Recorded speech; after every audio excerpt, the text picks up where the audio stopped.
자, 오늘 함께 나눌 말씀은 사도행전 9장 1절부터 5절까지 먼저 같이 읽도록 하겠습니다. 사도행전 9장 1절부터 5절까지 시작. 사울이 주의 제자들에 대하여 여전히 위협과 살기가 등등하여 대제사장에게 가서 다메섹 여러 회당에 가져갈 공문을 청하니, 이는 만일 그 도를 따르는 사람을 만나면 남녀를 막론하고 결박하여 예루살렘으로 잡아오려 함이라. 길을 가다가 다메섹에 가까이 이르더니 후련히 하늘로부터 빛이 그를 둘러 비추는지라. 땅에 엎드러져 들음에 소리가 있어 이르시되, 사울아 사울아 내가 어찌하여 나를 박해하느냐 하시거늘, 대답하되 주여 누구시니까 이르시되 나는 내가 박해하는 예수라. 아멘. 사도행전에 이제 사울이라는 청년이 처음 등장하는 게 스데반 집사님의 순교 때에 이제 등장을 하고요. 그때부터는 사도행전은 사실적으로 이 사울이라는 사람에 관한 이야기로 전환이 됩니다. 근데 이제 9장부터 이 이야기가 시작되는데, 다른 12명의 사도들에 대한 기록은 전반부에만 등장을 하고 후반부로 갈수록 이제 등장을 하지 않고요. 결국에는 사도 바울이라는 사람의 이야기가 전체 성경을 지배적으로 이제 차지하게 됩니다. 예수님은 그 성경을 쓴 적이 없어요. 말씀하신 거를 제자들이 나중에 기억했다가 기록을 했을 뿐이지, 예수님 당시에 노트 필기를 아무도 안 했던 것 같아요. 좀 했으면 좋았을 텐데, 사진이라도 찍어놨으면. 저는 늘 궁금한 게, 예수님이 바닥에다가 글로 한번 쓴 적이 있거든요. 도대체 뭐라고 썼나? 근데 제자들도 뭐라고 썼는지 얘기 안 하고, 그냥 짐작을 할 뿐인데, 짐작만 할 뿐이지 그걸 누가 딱 이렇게 기록해놨으면 참 좋았을 텐데라는 생각이 듭니다. 근데 예수님 살아계실 동안에는 아무도 기록을 할 생각을 안 했던 거죠. 그런데 신약 성경의 대부분을, 많은 양을 한 사람이 기록을 했는데, 이 사람이 바로 사도 바울이고, 이 기독교를 로마까지 전파하는데 가장 큰 역할을 한 사람이 있는데, 이 사람이 바로 사도 바울입니다. 그래서 어떤 역사학자는 기독교는 예수의 종교가 아니라 이건 바울의 종교다라고 할 정도로. 왜냐하면 예수님께서 살아계실 동안에 말씀하실 때는 거듭난 사람이 아무도 없었고, 구약의 배경에 있는 사람들만 있었어요. 그래서 거듭난 사람에게 말씀을 전하는 적이 거의 없는 겁니다. 그러니까 지금 우리는 교회에서 전하는 메시지는 예수님이 전하는 메시지랑 다를 수밖에 없는 것이, 물론 원리는 똑같습니다. 그러나 듣는 사람은 완전히 다른 사람들인 거예요. 그러니까 구약 시절에는 하나님의 자녀가 된 사람이 아무도 없었고, 아직 복음이라는 것이 완성되지 않았기 때문에 구약 시대에 가장 중요한 것은 메시아가 온다는 얘기입니다. 이거 말고는 다른 메시지가 없어요. 메시아가 와야 된다. 그러나 너희들이 그 메시아가 오는 길을 예비하는 특별히 선택받은 유대인들이기 때문에 너희들은 피제사를 지내야 되고, 너희들은 율법을 지키며 살아야 된다. 너희들이 그 혈통을 유지해서 메시아가 태어나게 해야 된다. 이게 가장 큰 주제입니다, 구약에 있어. 그러나 예수님이 다시 오셨을 때도 사실은 예수님이 부활하시기 전이기 때문에 예수님이 전하는 메시지가 대부분은 구약 배경에서 말씀하신 것이 많고요. 새로운 피조물은 이렇게 살아라고 얘기하는 것은 굉장히 적습니다. 그런데 사도 바울부터는 새로운 피조물에게 어떤 메시지가 필요한지가 많이 적혀 있는 거죠. 그 대표적인 예들이 교회에 쓴 편지입니다. 사도행전에 기록된 사도 바울의 말들은 대부분 불신자를 향해서, 혹은 유대인들과 변론하는 과정 가운데, 혹은 복음과 율법에 전혀 지식이 없는 헬라인들에게 복음을 전하는 내용이 사도행전에 기록되어 있고요. 그 이후의 서신서들은 다 교회에 쓴 메시지이기 때문에 사실은 우리가 집중해야 되는 메시지는 사실은 서신서들입니다. 근데 서신서들은 별로 그렇게 재미가 별로 없어요. 왜냐면 스토리가 없고,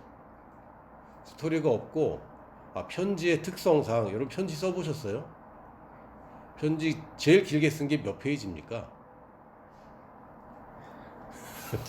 저도 한 페이지 정도? 두 페이지 일부러 두 페이지 채우죠.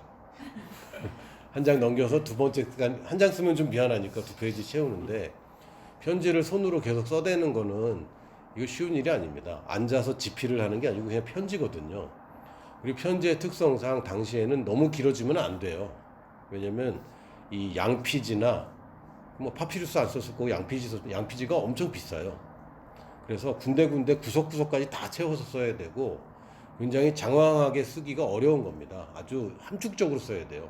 예전에 혹시 전보 쳐본 사람 있어요? 없죠?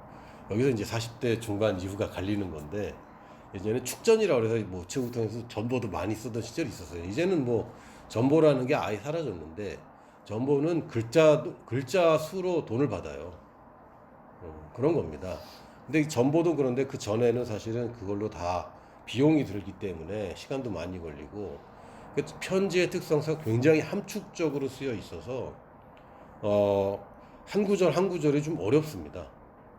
사도 바울이 글을 굉장히 좀 어렵게 쓴 편이라 장황하게 쓴 편이라 그 문장이 길어요. 거기다가 관계대명사에다가 콜론에다가 세미콜론에다가 이런 걸 잔뜩 넣어갖고 해석하기가 쉽지 않습니다. 그럼에도 불구하고 우리가 정말 집중해야 될 말씀은 사실은 서신서인데 서신서를 설교하는 교회가 그렇게 많지 않아요. 이 국민일보에 보면은 토요일에 보면은 주일 설교가 많이 나오거든요. 광고가. 제가 한번 세본 적이 있는데 80% 이상이 구약이더라고요. 그리고 신약 설교 중에 대부분이 예수님에 관한 일화들이나 메시지들, 스토리가 있기 때문에 설교하기가 좀 좋습니다. 근데 사도 바울의 그 가르침을 설교하려면 이거는 좀 쉽지 않습니다. 그러다 보니까 이제 그런 일화들이 되는 이게 주제가 아닌데 지금 이게 주제가 아니고 오늘 어쨌든 이런 사도 바울이라는 사람에 관한 이야기가 이 사람이 여정을 시작하는 첫 번째 단계입니다. 등장은 스데반 집사님의 순교할 때 이 순교를 책임지는 젊은 유대인 리더로 등장을 했지만 결국 사울이 본격적으로 시작하는 것은 뭐냐면 크리스찬들을 잡아 죽이는 거였습니다. 그냥 예루살렘에서만 잡아 죽이던 그거를 떠나서 여기 성경에 보니까 살기가 등등하여 아직 젊은 혈기가 있던 시절인 것 같아요. 그래서 자기가 뭔가를 해보려고 하고 대제사장을 찾아갑니다. 대제사장이 사울한테 시킨 게 아니라 자기가 먼저 찾아가요. 찾아가서 다메섹에 가서 좀 잡아들여야 되겠다 이런 얘기를 하고 그리고 공문을 청해서 아예 허락을 공식적으로 받습니다. 그리고 길을 가는데 나중에 보니까 여러 사람이 이제 같이 가는 거죠. 그 당시 길이라는 거는 걸어가든지 뭐 수레를 타든 뭐 말을 타든 길이라는 게 중간에 휴게소도 없고 또 가다가 자야 되고 어쩌면은 들짐승이나 어쩌면 강도들을 만날 위험이 있기 때문에 혼자 어디를 간다는 것은 굉장히 위험한 일이고 그렇게 안 다니는 시절입니다. 그러니까 가려면 일행이 있어야 되는 거고 일행이 없다면 기다리면서 일행이 생길 때까지 여관에서 이제 기다리고 이런 시스템인 거죠. 그래서 길을 가는데 다메섹에 가까이 이르러서 하나님이 굉장히 계획적이신 분이기라 멀리서 눈 멀면 얼마나 고생해요. 그렇잖아. 그래서 하나님은 눈 멀게 하고 고생시키는 게 목적이 아닙니다. 고생하려면 예루살렘에서부터 고생을 했어야지. 근데 예루살렘에서 왜 예수님이 사도 바울, 그러니까 당시 사울을 안 만나주고 다메섹 가까이서 이렇게 사울을 만나줬을까? 첫 번째는 편리함 때문에, 그러니까 사울의 편리함 때문에. 눈먼째 거기까지 가려면 얼마나 힘들겠어요. 어떤 그림에 보면 사울이 말에서 떨어진 표현을 한 그림도 있습니다. 어떤 그림에는 그냥 말 없이 그냥 엎드려져 있는 그림도 있어요. 성화들을 보면. 근데 성경에는 말을 타고 갔는지 걸어갔는지에 대한 기록은 없어요. 근데 사람들이 이 정도 됐으면은 그냥 걸어가지는 않았을 것이다 뭐 이렇게 해서 말 타고 가다 떨어졌다 뭐 이런 얘기가 있는데 그런 증거는 없는데 어쨌든 땅에 엎드러져서 들었더니 사울아 사울아 내가 어찌하여 나를 박해하느냐 이런 말을 정확하게 들은 겁니다. 나중에 나중에 하는 얘기를 들어보면 사람들이 이 소리는 못 듣고 빛만 봤다 이렇게 나중에 사울이 얘기하기도 하는데 그러니까 이 사울이 주님 누구십니까? 그랬더니 나는 내가 박해하는 예수다 이렇게 얘기합니다. 그러니까 사실은 이 한마디가 이 사람의 인생을 극적으로 변화시킵니다. 지금까지는 예수는 틀렸다고 믿었고 이 사람이 예수를 믿는다는 사람을 다 잡아주드리던 사람인데 자기의 정체성과 자기가 지금까지 살아온 모든 상식과 기준들이 한마디로 다 허물어진 거예요. 내가 예수야라는 이 한마디에 이 사람의 과거가 모두 다 재구성돼야 되는 이런 일이 벌어진 겁니다. 근데 이런 일들은 사실은 예수님 시절에는 비일비재했던 일들 아닙니까? 예수님 만난 사람들이 다 충격받았고 그 중에 어떤 사람은 제자가 됐고 어떤 사람들은 그냥 병고침 받고 그냥 돌아갔어요. 제가 사울을 생각하면서 야 이런 극적인 만남이 있었을까라고 생각을 할 때에 또 한 사람이 생각나는 사람이 있습니다. 요한복음 5장에 보면 베데스다 연못에서 누워있던 한 사람이 있어요. 베데스다 연못에 병자들이 많이 누워 있었고 연못가에, 연못 위에 누워 있던 건 아니고 연못가에 누워 있었고 특히 이 사람은 38년 동안 일어나지 못하던 사람입니다. 근데 38년을 누워 있으려면요 제가 10살 때부터 누워 있어야 되는데 그런데 인생이 지금까지 10살 이후로 누워 지냈다고 생각해 보면 내 인생은 뭐가 있나 도대체. 아주 오랜 세월 동안 누워있던 이 사람이 예수님을 찾은 것도 아닙니다. 이 사람 보면 예수님이 이렇게까지 치유를 해주시려고 애를 쓰시는구나라는 생각이 드는 거죠. 대부분 치유를 받은 사람은 믿음으로 치유를 받았습니다. 많은 경우가. 물론 예수님이 죽은 사람도 살려줄 때도 그냥 불쌍해서 구해준 적도 있지만 많은 경우가 이 사람한테 너 뭘 원하니? 라고 물어보는 아주 작은 단계의 믿음부터 이 사람의 믿음을 이렇게 일으켜주려고 해줬는데 이 사람은 예수님이 기회를 줬는데 기회를 계속 망치는 거예요.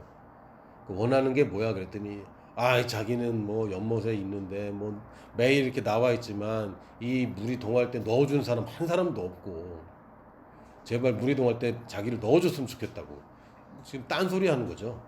예수님은 나 일어나고 싶어요. 그럼 당장 일어날 수 있는데 이 사람은 자기 한탄하고 남 핑계대고 그러니까 자기를 돕는 사람이 없다는 식으로 계속 이런 식으로 반응을 하는 겁니다. 이해는 됩니다. 38년 동안 누워있다 보면 이렇게 좀 까칠해질 수 있어요. 굉장히 불평이 많아질 수도 있고 매사가 뒤틀릴 수 있습니다. 근데 어쨌든 이 사람은 그랬고 그런데 예수님이 내 침상을 들고 일어나 걸어가라. 집으로 가라. 이렇게 얘기했습니다. 그때 이 사람이 또 일어났어요. 여러분 그 기적을 체험한 적 있으세요? 기적적인 치유나 또는 기적적인 어떤 변화나 겪고 보면은 대단한데 겪는 순간에는 애매합니다. 실제로 경험해 보면 뭐가 하면서 확 뭐 이렇게 되는 게 아니라 어라 이게 뭐지? 막 이러는 거죠. 그냥 이렇게 쉽다고? 뭐 이렇게 그냥 이렇게 되는 거야? 이런 겁니다. 저도 굉장히 아주 심한 통증에 있다가 극적으로 이제 치유받는 적이 있는데 그때도 이거는 안 되겠다. 이건 정말 죽을 것 같다는 이런 생각밖에 안 들었어요. 그런데 그냥 눈 떠보니까 깨끗한 거죠. 간증이 여러 종류가 있어요. 뭐 발끝에부터 뜨거운 게 막 올라오더니 막 이렇게 나왔다는 분들도 있었고 어떤 분은 발끝에부터 시원한 게 올라오더니 나왔다는 분들도 있거든요. 그러니까 이 온도는 별로 중요한 게 아닌 것 같아요. 뭔가 느낌적인 느낌이 막 와서 막 이렇게 해서 하고 막 이렇게 하는데 영화들 보면은 뭐 요새 뭐 어벤져스 뭐 이런 거 보면 막 어디서 막 변화가 오고 막 여기서 막 빛이 나오고 막 이렇게 되잖아요, 대부분. 근데 이 사람이 그냥 일어나서 걸어갑니다. 아무것도 뭐 극적이긴 한데 굉장히 담담한 극적인 장면이죠. 아주 담담하게 그 사람이 38년을 누워있던 사람이 일어나 네 침상을 들고 집에 가라 그랬더니 이 사람이 일어나서 걸어가는데 성경에서는 그런 극적인 장면 묘사가 아주 담담해요. 그냥 걸어가는 거죠. 걸어가는데 유대인들이 붙잡고 물어봅니다. 너 안식일인데 왜 침상을 들고 걸어가? 지금 38년 되던 사람이 일어나서 걸어가는데 이 사람들은 하여튼 왜 안 돼야 되는지 왜 문제가 되는지 여기에 전문가들이라 왜 침상을 들고 걸어가냐 안식일인데 안식일에는 이걸 들고 걸어가면 안 되게 돼 있잖아 라고 얘기합니다. 근데 이 사람이 대답을 못해요. 왜? 누가 자기를 고쳤는지 몰라요. 나중에 만납니다. 예수님을 만나고 야 내가 예수야. 그래도 이 사람이 알고 이 사람은 뭐 하냐면 유대인들에게 가서 고자질합니다. 그 사람 예수라고. 이럴 수가 있어요. 이런 배신. 그러니까 완전히 극명한 거예요. 사울하고. 한 사람은 예수님이 정말 자격이 안 되는데도 고쳐주려고 그래서 그냥 고쳐줬고 아주 극적인 그 기적을 맛봤는데도 불구하고 이 사람은 38년 동안 겪던 사람 아닙니까? 근데 이 사람은 예수님을 고자질했고, 사울이라는 사람은 아주 그 교회를 핍박하던 사람이었는데 잠깐 눈이 멀었다가 눈이 떠졌을 때 이 사람은 예수를 전하는 것이 자기의 사명자가 된 거예요. 그럼 이 둘의 차이는 도대체 뭔가 여러 가지 생각이 많이 들었습니다. 38년을 누워있던 사람과 정규 교육을 능가하는 아주 우수한 교육을, 특별한 교육을 받아온 엘리트와 이 차이인가? 이게 만약에 정말 그 가장 중요한 차이라면 뭐 나는 글렀다 라는 생각밖에 안 드는 거죠. 왜냐하면 사울 같은 사람은 굉장히 적극적인 사람이고 적극적으로 해야 되는 거는 누구나 다 알아. 그렇지 않습니까? 다 압니다. 여러분이 자기계발서 보면 다 옳은 말 써 있어요. 근데 결론은 열심히 하라는 거예요. 시간 관리를 잘하라는 거고, 게으르지 말라는 거고, 지혜롭게 판단하라는 거고. 근데 시간을 잘 써야 되는 건 누구나 다 압니다. 근데 우리가 대부분이 그렇게 습관이 잘 돼 있는 사람이 있는 반면에 습관이 안 돼 있는 사람이 있는 거예요. 극적인 변화를 통해서 변화되는 사람이 있는 반면에 이런 극적인 기적을 맛보고도 변화가 없는 사람이 있는 겁니다. 근데 반대로 얘기하면 일상적일 때 주님을 만난 사람들 가운데 극적인 변화를 일으키는 사람들이 있고, 일상적인 변화는 그냥 넘겨버리는 사람들도 있습니다. 사실 우리가 찬양할 때 우리가 주님을 앞에 모셔놓고 찬양을 하고 있고, 우리가 말씀을 들을 때 주님이 말씀한다고 말씀을 듣고 있잖아요. 사실은 나는 예수다라는 얘기는 우리는 계속 듣고 있는 겁니다. 못 듣고 있는 상태가 아니에요. 근데 누군가는 이 한마디 말에 극적으로 자기 인생을 다 재구성했는데, 어떤 사람들은 매일 듣고 있는데 자기 인생의 변화는 별로 없는 경우도 있습니다. 우리들 대부분이 사도 바울 쪽이라기보다는 그 후자의 쪽에 가까운 사람들이죠. 왜냐하면 여러분들이 뭐 예수님을 안 믿던 시절도 있었지만 막 신고해서 잡아가고 막 이렇게까지 했던 사람은 없지 않습니까? 여기 또 모태신앙들도 계시고, 작은 변화, 작은 것인데 이거를 진리를 붙잡는가 아닌가, 여기에 결론이 나는 것 같습니다. 이게 어떤 극적인 뭐 기적적인 치유가 될 수도 있고 빛을 보고 어떤 경험이 될 수도 있겠는데 그거 자체가 중요한 것 같지는 않아요. 어떤 사람은 더 극적인 체험을 했지만 예수님을 배신한 사람도 있고, 어떤 사람은 그냥 빛을 보고 한마디 들었는데 이렇게 된 사람도 있고, 어떤 사람은 물론 사도 바울도 굉장히 극적인 표현이지만 친구 따라왔다가 예수 믿은 제자들도 있습니다. 그리고 사도 바울을 제외하고는 사도 바울이 만난 예수님을 듣고 믿는 거죠. 직접 예수님 목소리 들은 사람이 몇 명이나 있었겠습니까? 이 초대교회에. 누군가가 만난 예수를 전해 들은 사람들이 대부분일 텐데, 그럼에도 불구하고 결과는 많이 바뀌었습니다. 근데 이거는 사실은 집안 탓을 할 수밖에 없고 또 부모님 탓을 할 수밖에 없지 않는가라는 그런 비판적인 생각이 많이 들었어요. 이 설교를 준비하면서. 결국은 어떤 집안에서 어떤 부모를 만나는지에 따라서 사람들의 태도가 많이 바뀔 수 있고, 어린 시절의 환경에 따라서 다 바뀔 수 있고, 근데 이거는 여러분이 선택할 수 있는 건 아닙니다. 지금 이제 저희들이 이제 와서 환경을 선택하는 것은 굉장히 어렵죠. 그 환경적이라는 게 내가 자라온 환경을 선택하는 것은 쉬운 일이 아닙니다. 이게 어려운 일이에요. 부모를 바꿀 수 있는 방법도 없고 과거로 돌아가서 과거를 바꿀 수도 없습니다. 근데 저한테 떠오른 주목된 그 구절이 뭐냐면요, 첫 번째는 아나니아라는 사람이에요. 아나니아라는 사람이 이 사울을 도와줍니다. 그 당시 사울이 회심했다, 이거 아무도 못 믿는 얘기예요. 이 사람들은 굉장히 그 악독한 사람이었기 때문에 회심한 척하고 사람들 끄집어내서 다 잡아갈 수도 있잖아요. 그러니까 이거 믿을 수 없는 겁니다. 그런 상황에서 아나니아가 하나님의 음성을 듣고 자기 목숨을 걸고 순종합니다. 이 사람이 노출되면 굉장히 큰 일이 벌어지는데, 사실은 아나니아의 생명만 달려있는 게 아니라 아나니아가 이 정도 되는 거 보면 이 사람 교회 리더라고 우리가 생각할 수 있고요. 이 사람이 잡혀 들어가면 교회 사람들까지 다 어려워지는 겁니다. 그러니까 이게 쉬운 일이 아니에요. 성경에서는 굉장히 짧게 아나니아한테 야 가서 사울이라는 사람이 있으니까 이 사람 변했으니까 너 만나라 그럴 때 그 사람 어떻게 만나요?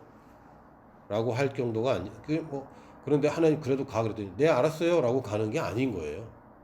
자기 생명과 자기 가족과 자기 교회에 관한 모든 것을 걸고 이 사람을 만난 이 사람이 있었고, 이 사람이 보니까 가자마자 뭐냐면 형제 사울아라고 얘기해 줍니다.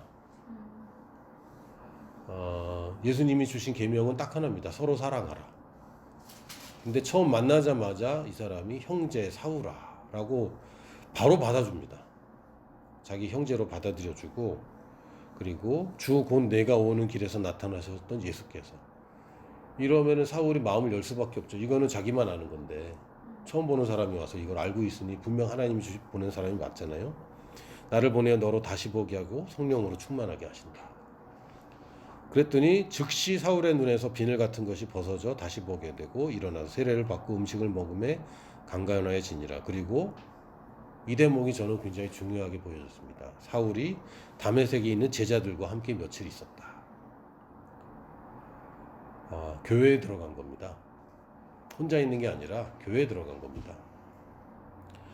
가만 보니까 혼자서 성공하는 사람들이 없어요. 성공한 모든 사람들의 특징은 좋은 멘토가 있었습니다. 그러니까 어떤 사람은 어린 시절부터 좋은 멘토가 있었던 거예요. 부모님이라는. 그 사람들이 지금까지 잘 해온 이유 중에 하나는 좋은 멘토가 존재하는 것이고요. 교회라는 그룹이 있다는 것과 없다는 것은 큰 차이를 가져옵니다. 스터디를 하는데 저는 스터디 해본 적은 없어요. 근데 스터디를 하면은 제일 제가 불편한 점은 뭐냐면 시간이 낭비된다는 거죠. 내가 혼자 공부하면 되는데 스터디를 하면 준비를 할 게 많잖아요. 또 시간을 맞춰서 모아야 되고 이게 시간 낭비다라는 생각이 많은데 실제로는 나 혼자 공부가 안 되는 거죠. 스터디하기로 약속했으니까 움직이는 경우가 많이 있는 겁니다. 여러분이 교회에 나오는 이유가 여러 가지가 있겠지만 솔직히 말씀드리면 큰 이유 중에 하나가 사람들입니다. 빠지면 안 되기 때문에. 아닙니까? 저는 그래요. 제가 지금 왜 설교를 준비해야 됩니까? 안 하면 안 되기 때문에. 왜? 설교 듣는다고 오는 사람들이 있으니까. 이거 준비 안 할 수가 없는 거예요. 솔직히 여러분 들여다보시면 친한 사람이 없는 교회에 매주 간다는 거 굉장히 어려운 일입니다. 그 어려운 일을 많은 사람들이 해내고 있는데 참 대단합니다. 뭐라 그러지? 이 장의자를 뭐라 그러죠?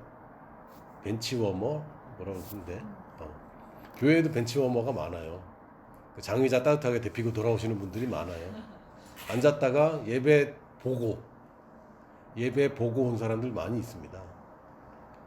근데 물론 이제 뭐 그렇게 성실하게 아주 잘하시는 분들이 있는데 그분들은 잘 훈련된 분들이 대부분이고, 그리고 일시적으로 그런 상태로 있는 것도 저건 뭐 많이 봤습니다. 그런데 사람이 변화되는 것은 결국은 그룹으로 있을 때에 우리가 도움을 받고 도움을 주게 됩니다. 그래서 사울의 특징은 뭐냐면 이런 식으로 기적을 체험하고 교회 안으로 들어왔던 사람이 거의 없는 거예요. 지금까지. 예수님의 시절에 보면은 기적을 체험하고 병 고침 받은 사람들은 다 내보냈습니다. 예수님이. 제자 그룹에 들어온 사람이 아무도 없어요. 제자 그룹에 들어온 사람들은 실제로 자기 문제 해결된 사람은 없어요. 물이 변해서 포도주로 변하는 것도 봤고 또 병자들이 낫고 죽은 사람이 살아나는 것은 봤지만 자기가 뭔가 문제가 있었는데 이렇게 체험을 하거나 이런 사람은 거의 없어요. 한두 가지 있긴 하죠. 베드로의 장모님이 나왔다. 혹은 베드로와 요한과 야고보는 예수님의 변화산에서 예수님이 변하는 걸 보았다. 근데 요 정도인데 사울 같은 경우는 자기 체험이 있는 데다가 이 사람이 교회로 바로 들어가게 됩니다. 그래서 교회의 돌봄을 받게 되고 특히 아나니아의 돌봄을 받게 됩니다. 근데 이거는 굉장히 중요한 일입니다. 우리가 예수님을 믿게 되고 예수님을 믿었지만 이런 돌봄이 없을 때 사람들이 성장할 수가 없는 거예요. 그리고 또 한 가지, 이걸 읽으면 많은 사람들이 사도 바울과 자기를 비교합니다. 나는 저런 게 없었는데 이렇게 얘기를 하는 거죠. 저도 그랬고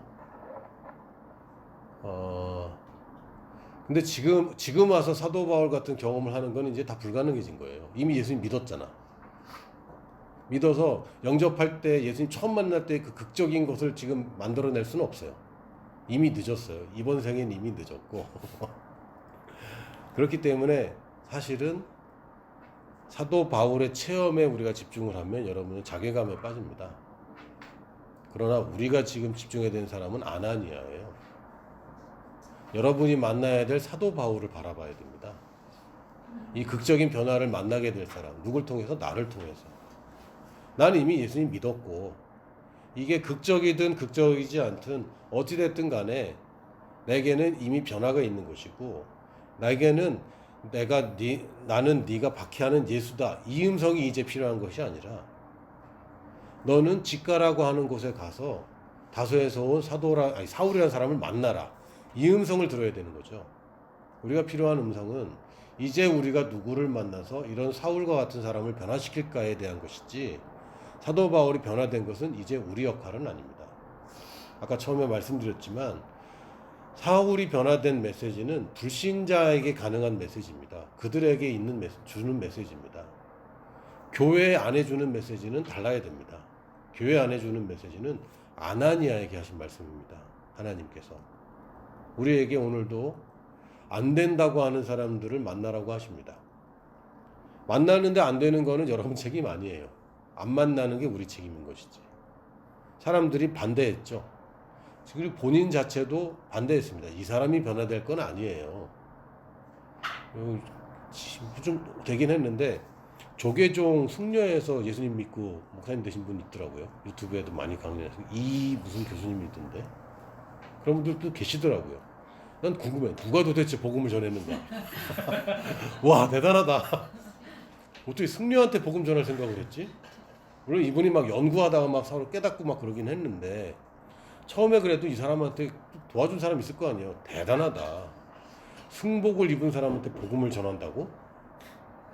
여러분 무례한 거라고 생각 안 드세요?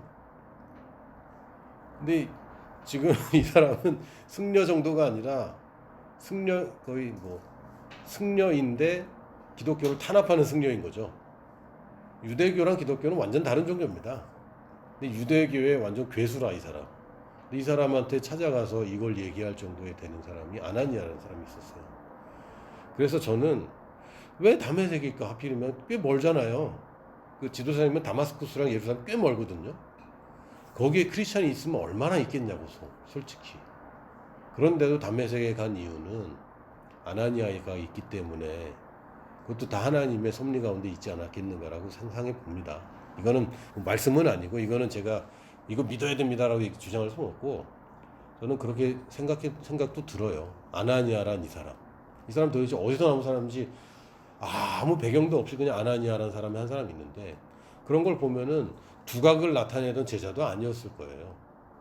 전후 스토리가 전혀 없어요. 그리고 이 다음에도 이름이 기록되지도 않습니다. 이때 한 번씩 등장하는데 이 한 사람이 사울을 바울로 만든 겁니다. 다시 한번 말씀드리지만 우리가 사도 바울이 되는 것만 신경 쓰지 마시고 우리가 만나서 구원하는 이 사람이 사도 바울이 되도록 도와주는 겁니다. 이게 교회가 하는 일입니다. 이미 다메섹에 있던 이 교회가 하는 일은 이 거듭난 아주 힘든 이 사람이 진짜 사도까지 되기는 그걸 잠깐 도와주는 겁니다. 그리고 나서 이 사람 다메섹에서 신앙생활 하지 않습니다. 떠나서 예루살렘으로 가고 거기서 또 이제 안디옥으로 파송되고 다메섹에서 있는 거는 아주 초기에 잠깐이에요. 교회에 있다 보면 잠깐 있다 가시는 분들도 많은 거죠. 그러나 이 사람에게 한 사람이 자라는 데 있어서 여러 교회가 연관됩니다.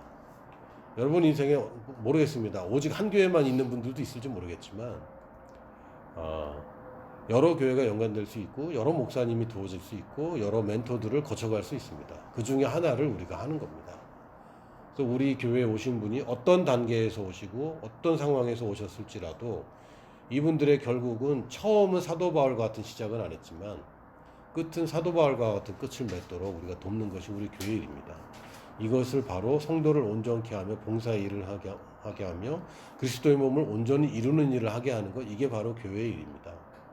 그래서 오늘 말씀을 읽으실 때 여러분 다시 한번 사도행전 9장을 잘 읽어보시고 내가 아나니아다라고 하면서 한번 이 상황을 다시 한번 읽어보시길 바라요. 많은 경우에 사도 바울의 자기를 넣고 읽는 경우가 많이 있는데 오늘 한 번만큼은 내가 아나니아다 싶은 마음으로 성경을 한번 봐주시기 바랍니다. 아멘.